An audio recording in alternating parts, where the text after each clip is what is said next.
Halo semuanya, perkenalkan nama saya Nisu Ajmalia dengan NIM 2220901074. Aku mau cerita nih tentang salah satu tradisi unik dari Jawa Timur, yang lebih tepatnya dari Kabupaten Nganjuk. Nama adat panjang sih, tapi keren banget, upacara adat Jamasan Pusaka. Nah, buat yang belum tahu, santai aja, mari kita bahas sama-sama. Jadi gini, kita kan hidup di Indonesia yang kaya banget sama budayanya. Setiap daerah punya adat dan tradisi sendiri.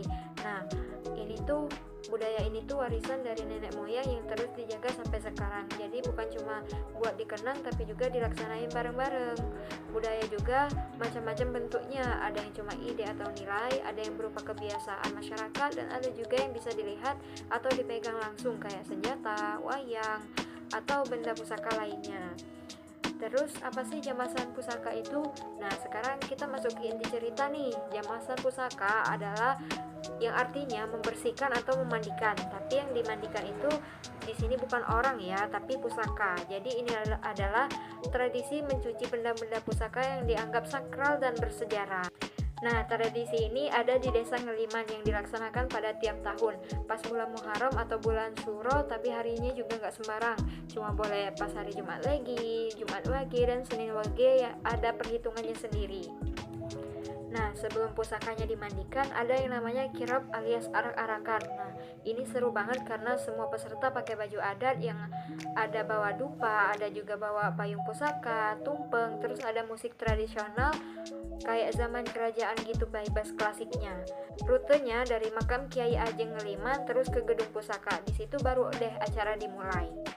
Tenang, acaranya rapi kok, biasanya gini urutannya. Yang pertama itu pembukaan, kedua pusaka diserahin ke bupati, ketiga ada kata sambutan, laporan dari dinas.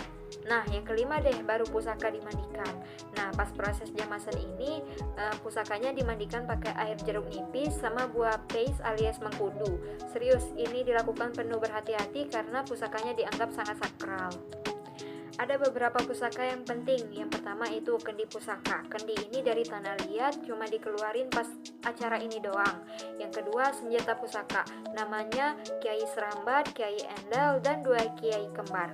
Yang ketiga wayang kayu. Wayang Eyang Bondat, Eyang Joko Turno, dan Eyang Betik. Selain itu juga ada bunga, dupa, payung, dan perlengkapan lainnya yang bikin suasana upacara makin sakral. Nah, habis upacara kita ngapain ini? Malamnya warga langsung syukuran atau selamatan. Nah, setelah selamatan, malamnya kita makin seru karena adanya wayang kulit semalam suntuk. Kenapa tradisi ini penting? Upacara ini nggak cuma soal pusaka doang, tapi juga tentang nilai dan moral sosial yang berlaku di masyarakat. Biasanya yang ngerti betul soal adat ini adalah para sesepuh atau yang biasa disebut ahli adat. Warga sering minta nasihat ke mereka. Meski zaman udah makin modern, teknologi semakin canggih, masyarakat Desa Ngeliman tetap jaga tradisi ini. Bahkan mereka juga kerjasama antara dinas pariwisatawan buat upacara ini makin dikenal luas dan bisa jadi daya tarik wisata lainnya.